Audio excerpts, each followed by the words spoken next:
ಲೇ ಶಿವ್ಯ, ಹುಲಿ ಹಾಲನ್ನು ಕುಡಿದ ಬದುಕಬೇಕೆಂದಿರುವ ನೀನು ಇಂದು ಅದೇ ಹುಲಿಯ ಕೈಯಲ್ಲಿ ಸಿಕ್ಕು ಬಿಟ್ಟೆಯಾ ಮಗನೇ? ನಿನಗೆ ಒಳ್ಳೆ ಮಾತಿನಿಂದ ಹೇಳುವೆ, ನನ್ನ 20,000 ಹಣ ಕೊಟ್ಟು ಹೋಗುವೆಯಾ? ಇಲ್ಲ, ನಿನ್ನ ಹೊಲ ನನಗೆ ಖರೀದಿ ಬರುವ ಕಟ್ಟಿದ್ದು ನಿಜವೆಂದು ಬಗಳುವೆಯಾ? ಇವೆರಡಕ್ಕೂ ನಾನು ಒಪ್ಪಲಾರೆಗೌಡ.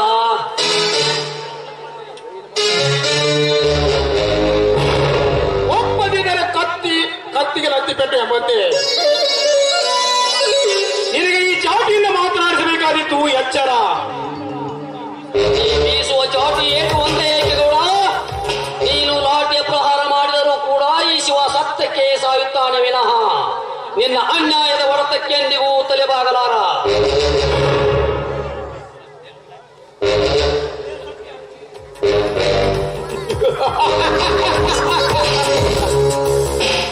ಲೇ ಸತ್ಯ ಹರಿಚಂದ್ರನ ಮೊಮ್ಮಗನೇ, ಸತ್ಯ ಹರಿಚಂದ್ರನ ಕಾಲದಲ್ಲಿ ಸತ್ತು ಮಣ್ಣಾಗಿ ಹೋಯಿತು ನಿನ್ನ ಸತ್ಯ. ಧರ್ಮರಾಯನ ಕಾಲದಲ್ಲಿ ಸತ್ತು ಧರ್ಮ ಮಣ್ಣಾಗಿ ಹೋಯಿತು ನಿನ್ನ ಧರ್ಮ.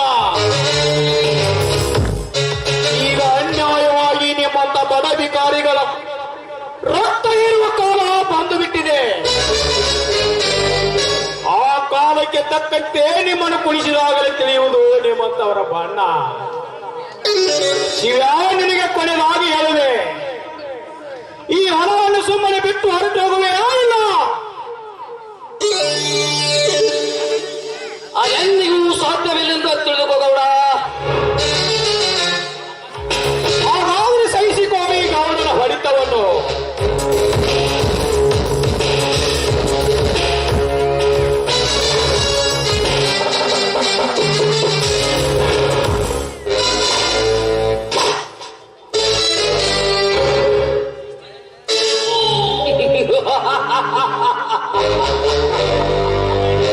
ಇಷ್ಟೇ ನಾಳಿನ ಪೌರುಷ.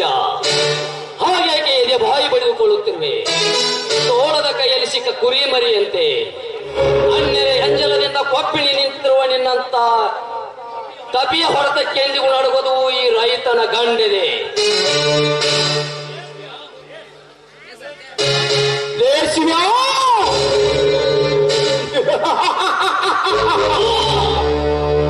ನಿಮ್ಮಂತ 100 ಬಲಾಧಿಕಾರಿಗಳಿಗೆ ಅನ್ನ ಹಾಕಿ ಪುಣ್ಯದಾತ ನೆನೆಸಿಕೊಂಡಿರುವ ಈ ರುದ್ರೇಗೌಡನಿಗೆ ಅನ್ಯರ ಅಂಜಲ ತಿಂದು ಬದುಕುವನೆಂದು ಮಗಳವೇ ಆ ಮಗನೇ ತಾವೇ ಹೊರತವನ್ನು.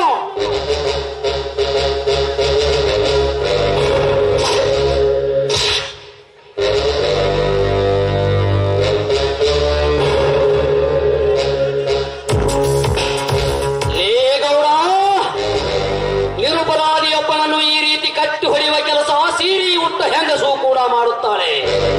ನಿನ್ನಲ್ಲಿ ಗಂಡಸ್ತನ ಎನ್ನುವುದು ಇದ್ದರೆ ನನ್ನನ್ನು ಬಿಚ್ಚಿ ತೋರಿಸು ನಿನ್ನ ಸೂರತನ.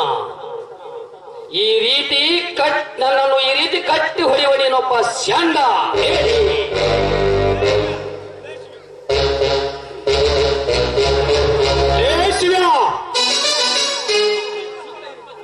ಸುತ್ತು 20 ಹಳ್ಳಿಗೆ ದೊಡ್ಡದಲ್ಲಿ ಎನಿಸಿಕೊಂಡಿರುವ ಈ ಪುರುಷ ಸಿಂಹಕ್ಕೆ ಏನಿ ಗಂಡಸೆಂದು ಮಗಳಿದೆಯಾ ಮಗಳೇ? ನನ್ನ ಮಾತಿಗೆ ಎದುರಾಗದೆ ಸುಮ್ಮನೆ ಹೊರವನ್ನು ಬಿಟ್ಟು ಹೊರಟು ಹೋಗು.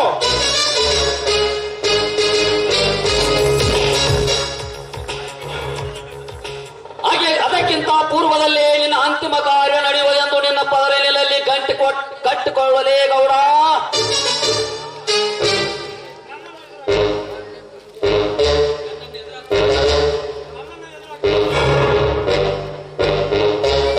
ಶಿವ, ನನ್ನನ್ನು ಎದುರು ಹಾಕಿಕೊಂಡು ಈ ನಾಡಿನಲ್ಲಿ ಯಾವ ಗಂಡಿಸಿಗೂ ಇಲ್ಲವೆಂದು ನೀನು ಪದರಲ್ಲಿ ಗಂಟು ಹಾಕಿಕೋ. ಈ ಕೆರಳಿದ ಹುಲಿಗೆ ಎದುರಾಗಬೇಡ.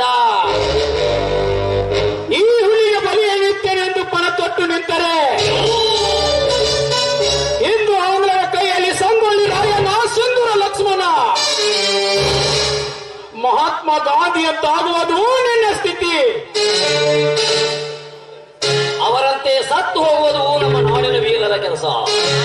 ಹೇಡಿಯಂತೆ ಮೋಸ ಮಾಡಿಕೊಳ್ಳುವುದು ನಿನ್ನಂತ ಷಂಡರ ಕೆಲಸ. ಅಂದು ಮಹಾತ್ಮ ಗಾಂಧೀಜಿಯವರು ಅದೇ ಬ್ರಿಟಿಷರೊಂದಿಗೆ ಹೋರಾಡಿ ಪ್ರಾಣಾರ್ಪಣೆ ಮಾಡಿದಲೇ ಇಂದಿಗೂ ಅವರ ಹೆಸರು ಭಾರತದ ಭೂಪುಟಗಳಲ್ಲಿ ಅಚ್ಚಳಿಯದೆ ಉಳಿದುಕೊಂಡಿದೆ. ಅದಲ್ಲದೆ ಅದೇ ಆಂಗ್ಲರ ಜೊತೆ ಹೋರಾಡಿ ಸ್ವತಂತ್ರವನ್ನು ಪಡೆಯದಿದ್ದರೆ ಇಂದಿಗೂ ನೀನು ಅವರ ಕೈಯಲ್ಲಿ ಗುಲಾಮನಾಗಿರುತ್ತಿದ್ದಿ. ಇಂದು ಸ್ವತಂತ್ರನಾಗಿ ಜೀವಿಸುವ ನೀನು ಅವರ ಹೆಸರಿಗೆ ಕಳಂಕ ತಂದು ಹೊರಗೆ ರಕ್ತಕ್ಕೆ ಹುಟ್ಟಿದವರಂತೆ ಮಾತನಾಡಿದರೆ ನೀನೊಬ್ಬ ಹಾಲರಕ್ಕೆ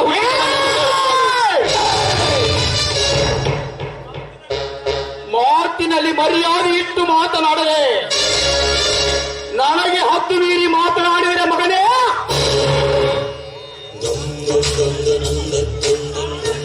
ಲೇಖಾಳ ತೆಗೆದುಕೊಂಡು ಹೋಗುವ ಕಾರಕಬ್ಬನ ಸಾಕ್ಷಿಯನ್ನು. ಆಯ್ತು ಗೌಡ್ರಿ.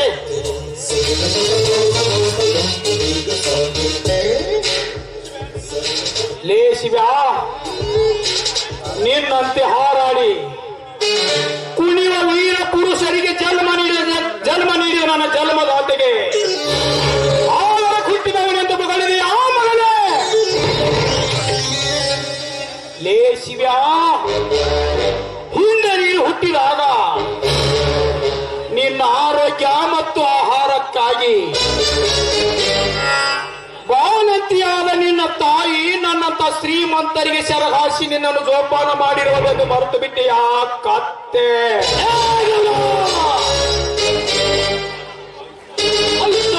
ಪವಿತ್ರಳಾದ ನನ್ನ ತಾಯಿಗೆ ಕೆಟ್ಟದಾಗಿ ಮಾತನಾಡಿ ಮತ್ತಷ್ಟು ನನ್ನ ಹೊಟ್ಟೆಯಲ್ಲಿ ಬೆಂಕಿ ಹಾಕ್ತೀಯ ಮಗನ. ನನ್ನನ್ನು ಕಟ್ಟಿ ಈ ರೀತಿ ಹೊಡೆಯುವುದಕ್ಕಿಂತ ಹೆಚ್ಚು ತೋರಿಸು, ಆಮೇಲೆ ತೋರಿಸುವೆ ನಾನು ಯಾರು ಎನ್ನುವುದನ್ನು.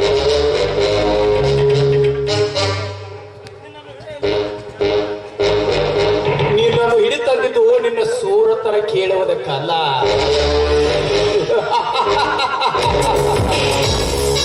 ನಿನ್ನನ್ನು ಕಟ್ಟಿ ನಿನ್ನ ಮೈ ಚರ್ಮ ಸುಲಿದು ನನ್ನ ಸೇಡನ್ನು ತೀರಿಸಿಕೊಳ್ಳುವುದಕ್ಕೆ. ಲೇಖಾಳ ತೆಗೆದುಕೊಂಡು ಬಾರದೆ.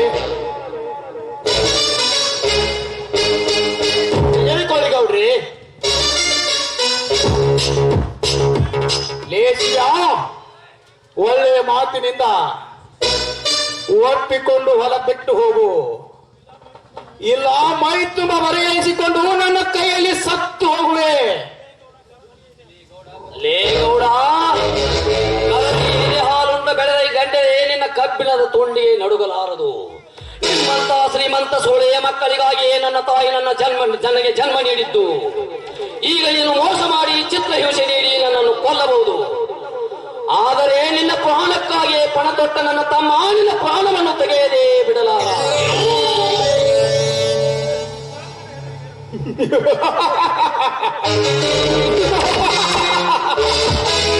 ಬ್ರಹ್ಮನಿಗೆ ನನಗಿಲ್ಲ ಎಂದಾಗ ಯಕೋಚಿತ ನಿನ್ನ ತಮ್ಮ ನನ್ನ ಪಾದ ಚಪ್ಪಲಿಗೆ ಸಮಾನ.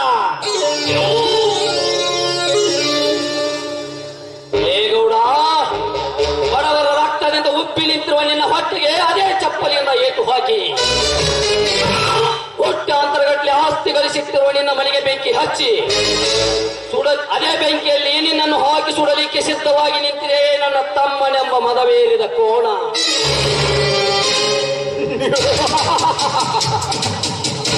ದೇಶಿವ್ಯಾ ಹಠಮಾರಿ ಎಂಬ ಕೋಣಕ್ಕೆ ನಿರ್ಮಿಸಿರುವೆ ಹಠಮಾರಿ ಎಂಬ ಖಡ್ಗವನ್ನು. ಈ ಹಠಮಾರಿ ಎಂಬ ಕೋಣಕ್ಕೆ ನಿರ್ಮಿಸಿರುವೆ ಕಾದ ಕಬ್ಬನ ಸಾಕಿಯನ್ನು. ತಾಳು ಮಗನೇ ಈ ವೇದನೆಯನ್ನು.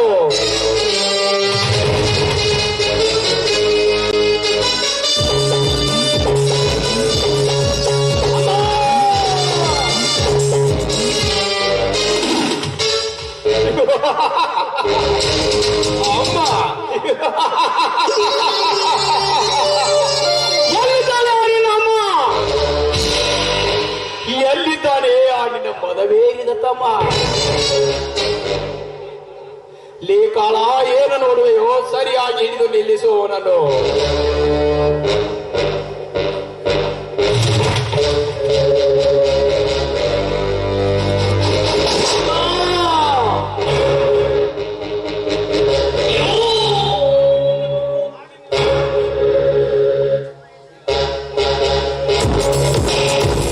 ಶಿವ್ಯಾ,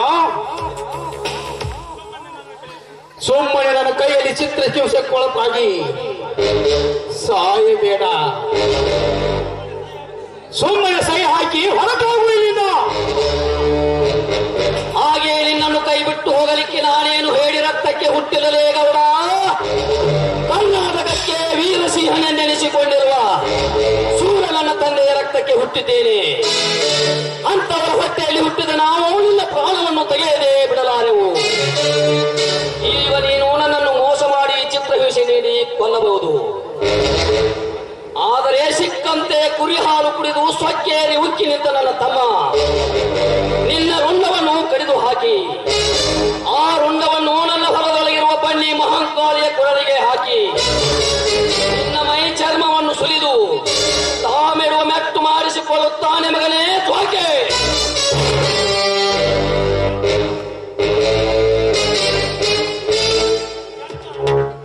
ಎಚ್ಚರ ಲೇ, ನನಗೆ ಎಚ್ಚರ ಹೇಳು ಹುಚ್ಚು ಸೋಳಿ ಮಗನೇ.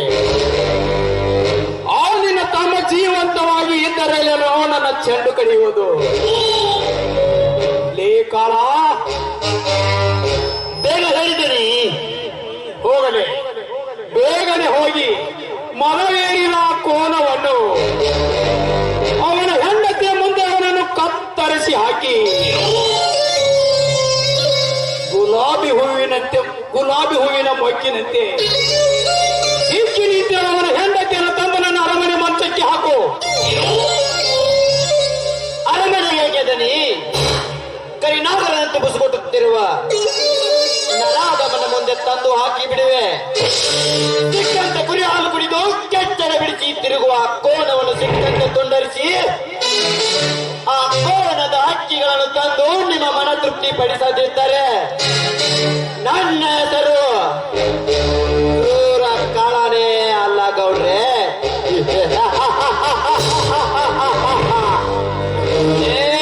ಗೌಡನ ಮನೆಯ ಮುಂದೆ ತುತ್ತು ಅನ್ನದ ಆಸೆಗಾಗಿ ಬಿದ್ದು ಮನೆ ಕಾಯುವ ಹುಚ್ಚು ನಾಯಿನ ಮಗನೇ.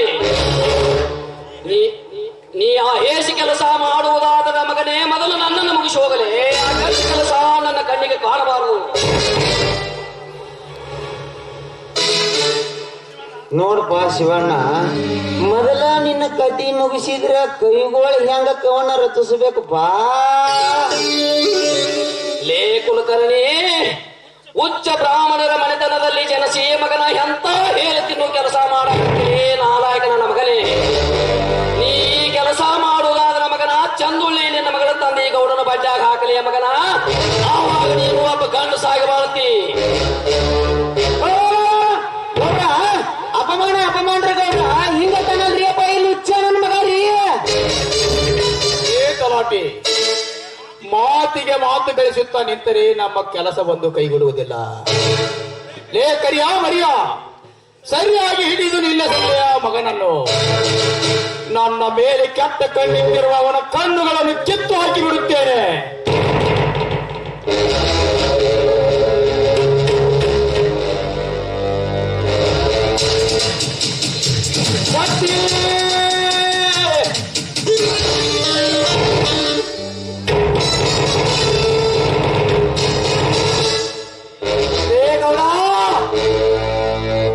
ಅನ್ಯಾಯವಾಗಿ ನನ್ನನ್ನು ಕಟ್ಟಿ ಹಾಕಿ ತಲ್ಲದೆ ಚಿತ್ರಹಿಂಸ ಕಟ್ಟು ಒಂದು ಕಣ್ಣು ಕಿತ್ತೆಯ ಮಗನೇ. ನಿನ್ನನ್ನು ಇಂದು ಜೀವದಿಂದ ಉಳಿಸಲಾರೆ. ನನ್ನ ಹೊಟ್ಟೆಯಲ್ಲಿ ಪುಟುತ್ತಲುತ್ತಿದೆ ಪ್ರಳಯಾಗ್ನಿ ಮಗನೇ. ಮುಗಿಯುತ್ತಲೇ ನಿನ್ನ ಆಯಸ್ಸು.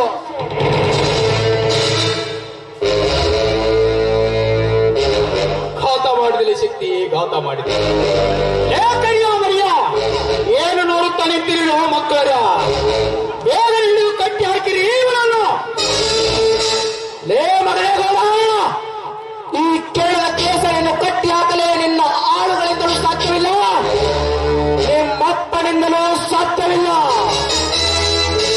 ಲೇ ಕವರಳ ಹೆಂಚಲಕ್ಕಿಂತ ಬದುಕುತ್ತಿರುವ ನಾಯಿ ನನ್ನ ಮಕ್ಕಳೇ, ಅರೆಯದ ಉಡುಪಿನಲ್ಲಿ ಹಣದ ಆಸೆಗಾಗಿ ಕರದಿಯಾಗಿ ಬಾಳುತ್ತಿರುವ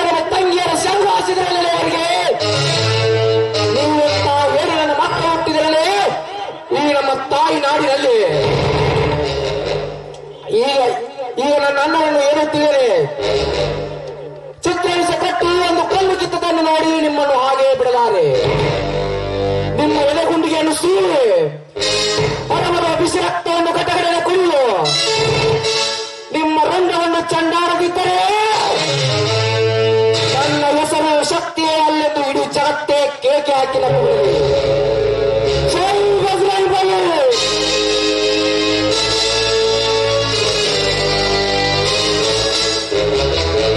ಮಗನೇ ಗೌಡ,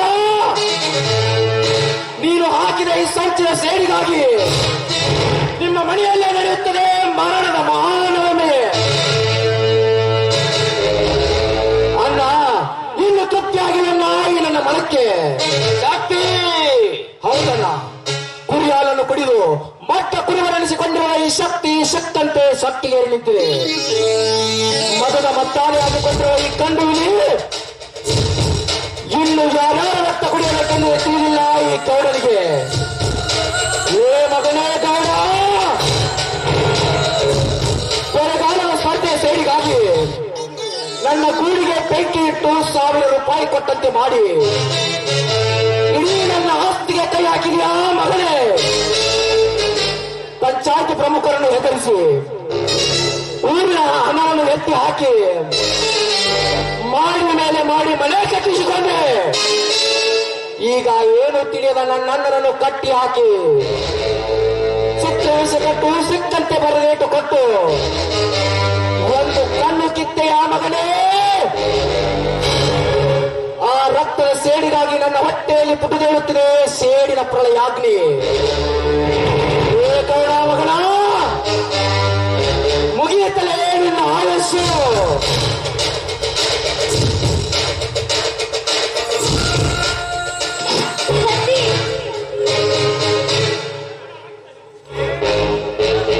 ಇವನ ರಕ್ತ ಹೀರಿ ಪ್ರಾಣ ತೆಗೆದಾಗಲೇ ಸಿಗುವುದು ನನಗೆ ಮುಕ್ತಿ. ಹೇಳಮ್ಮ, ಯಾವ ರೀತಿ ಕಡಿದಾಗಲಿ ಹರಕೆ ಬೇಟೆಯನ್ನು ನನ್ನ ಗೂಡಿಗೆ ಬೆಂಕಿ ಇತ್ತ ಇವನ ಕೈಗಳನ್ನು ಕತ್ತರಿಸಲಿ, ನನ್ನ ಅಣ್ಣನ ಕಣ್ಣು ಕಿತ್ತ ಇವನ ರಂಗವನ್ನು ಕತ್ತರಿಸಲಿ, ಇಲ್ಲ ರೈತನ ಕಣ್ಣಲ್ಲಿ ರಕ್ತ ಕಣ್ಣೀರು ಹರಿಸಿದ ಇವನ ಕಣ್ಣುಗಳನ್ನು ಕಿತ್ತಲಿ, ಇಲ್ಲ ನನ್ನ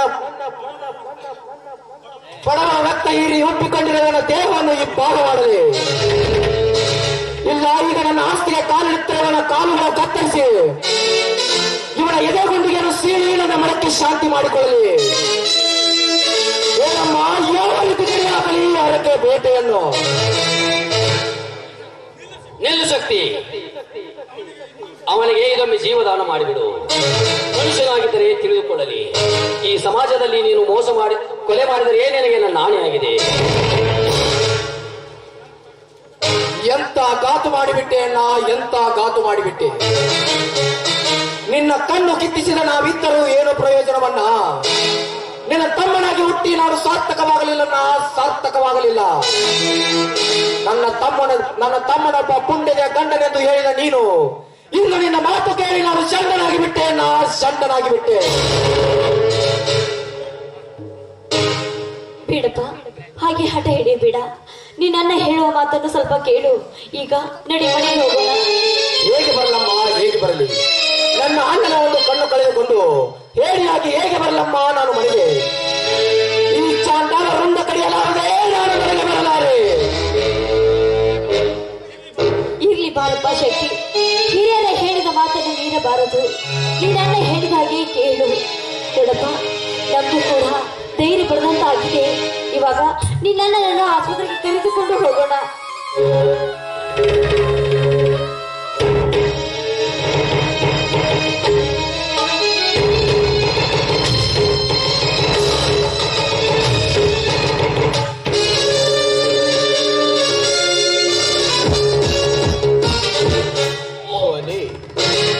ನನ್ನ ಕೊಲೆ, ನನ್ನ ಬಲಗೈಯಾದ ಕರಿಯ ಮರಿಯನ ಕೊಲೆ. ಶಕ್ತಿ,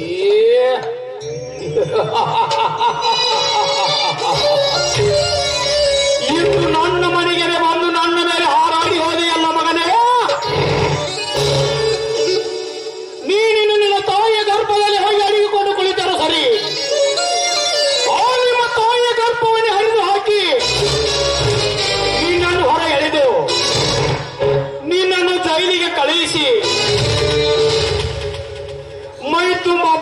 ಹಾಕಿ ಅದೇ ಜೈಲಿನಲ್ಲಿ ನಿನ್ನ ಹೆಂಡತಿ ಯಮನೆಯನ್ನು ಕರೆಸಿ ಅವಳ ಮೈಮೇಲಿನ ಬಟ್ಟೆಯನ್ನು ಬಿಚ್ಚಿ ನಿನ್ನ ಕಣ್ಣು ಮುಂದಿನ ಅವಳ ಶೀಲ ಕೇಳದಿದ್ದರೆ ನನ್ನ ಹೆಸರು ರುದ್ರೇಗೌಡನೇ ಅಲ್ಲ.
ಹಲೋ ಶಕ್ತಿ, ನಿಲ್ಲು.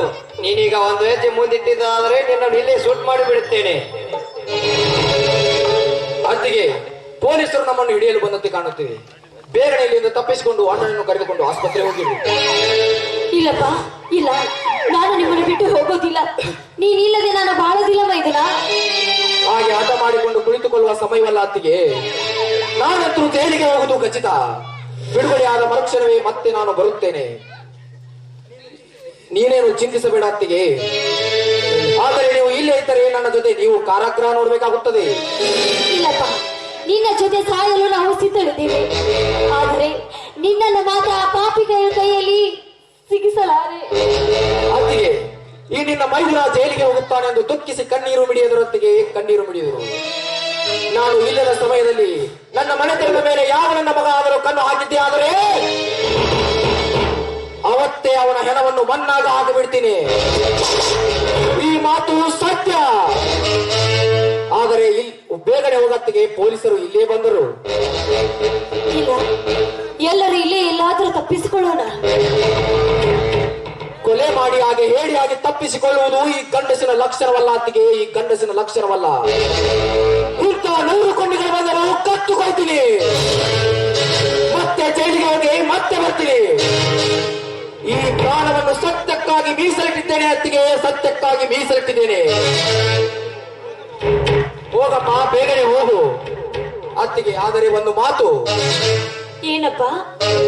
ಯಮುನಾಳನ್ನು ಮಾತ್ರ ಸರಿಯಾಗಿ ನೋಡಿಕೊಳ್ಳಿ. ಹೋಗಮ್ಮ, ಹೋಗು. ಹೋಗದಿದ್ದರೆ ನಿನಗೆ ನನ್ನ ಮೇಲೆ ಆಣೆಯಾಗಿದೆ.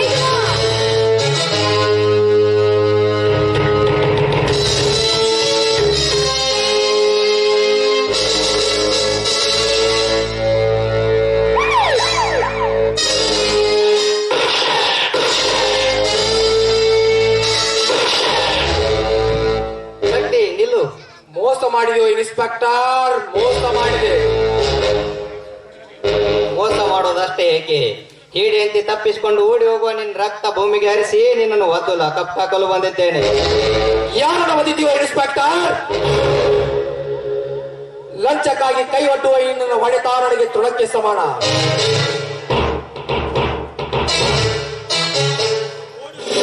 ಓಡಿ ಹೋಗಲಿಕ್ಕೆ ನಿನ್ನ ತರ ನಾನು ಹೇಳಿ ಅಲ್ಲ ಮಗನೇ, ಹೇಳಿ ಅಲ್ಲ. ಸಮಾಜಕ್ಕೆ ಅನ್ಯಾಯ ಮಾಡುತ್ತಿರುವ ಇಂಥ 100 ಮಂದಿ ಬಂದರೂ ಕತ್ತುಕೊಳ್ತೀನಿ. ಸ್ವತಃ ನಾನೇ ಪೊಲೀಸ್ ಸ್ಟೇಷನ್ಗೆ ಬರ್ತೀನಿ. ಆದರೆ ನೀನು ಲಂಚದಿಂದ ಕೆಂಚನ ಹಾಗೆ ಈ ಶಕ್ತಿಗೆ ಅಲ್ಲದ ಅಪಶಕ್ತಿ ನುಡಿದೆಯಾದರೆ ಮಗನೇ, ನೀನು ತಟ್ಟುವ ಈ ಪವಿತ್ರ ತಾಯಿಯನ್ನು ಬಿಚ್ಚಿ ನಿನ್ನ ಮೈಸೂರನ್ನು ಸುಲಿಯಬೇಕಾಗುತ್ತದೆ. ನಮಸ್ಕಾರ. ನೀನೊಬ್ಬ ಕಾನೂನು ಕಾಪಾಡುವ ಇನ್ಸ್ಪೆಕ್ಟರ್ ಅಂತ ನಿನ್ನನ್ನು ಸುಮ್ಮನೆ ಬಿಡ್ತಾ ಇದ್ದೀನಿ.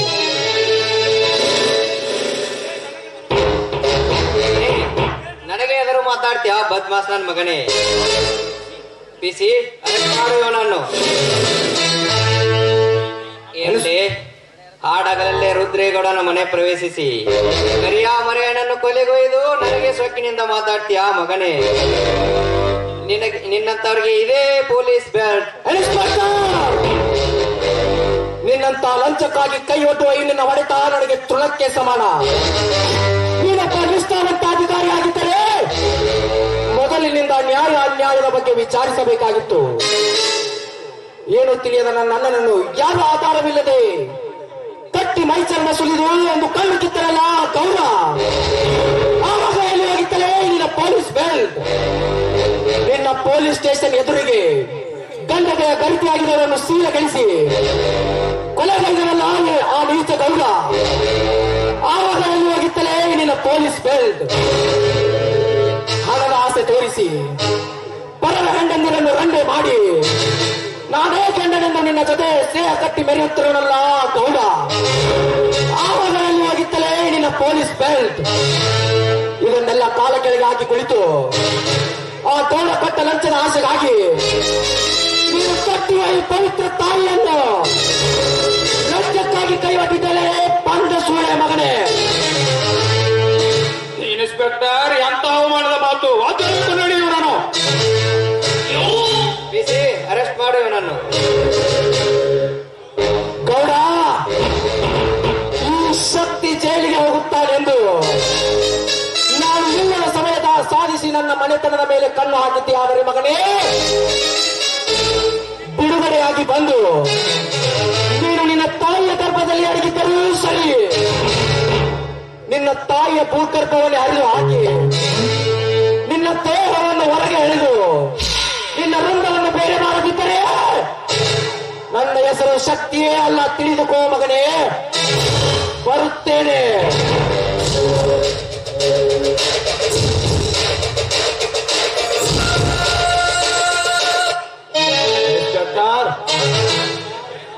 ಮಣಿಗೆ ಬಂದು ಹಣವನ್ನು ತೆಗೆದುಕೊಂಡು ಹೋಗು. ಇವನಿಗೆ ಜೀವಾವಧಿ ಶಿಕ್ಷೆ ಆಗುವಂತೆ ಮಾಡು. ಹಾಗೆ ನಾವು ನನ್ನ ಆಸ್ತಿಯಲ್ಲಿ ಅರ್ಧ ಆಸ್ತಿ ನಿನ್ನ ಹೆಸರಿಗೆ ಬರೆದು ಕೊಡುತ್ತೇನೆ. ಓಕೆ? ಓಕೆ, ನಾನಿನ್ನು ಬರ್ತೇನೆ.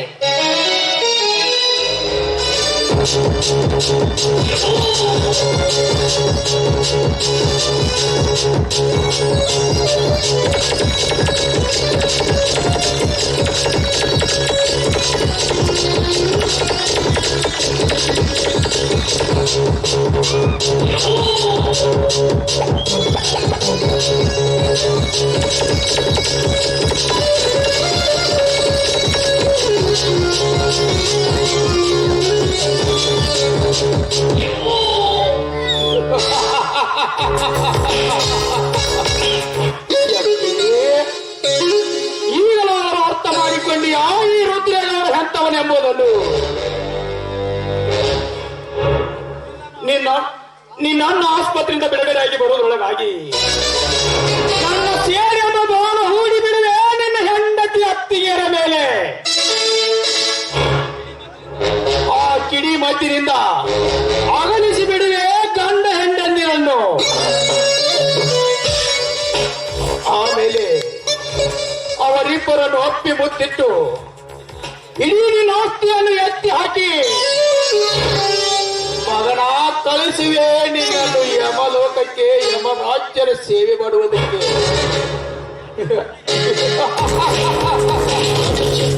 ಅಲ್ಲಿಗೆ ಮುಕ್ತಾಯಗೊಳ್ಳುವುದು ನನ್ನ ಕಪಟ ನಾಟಕ.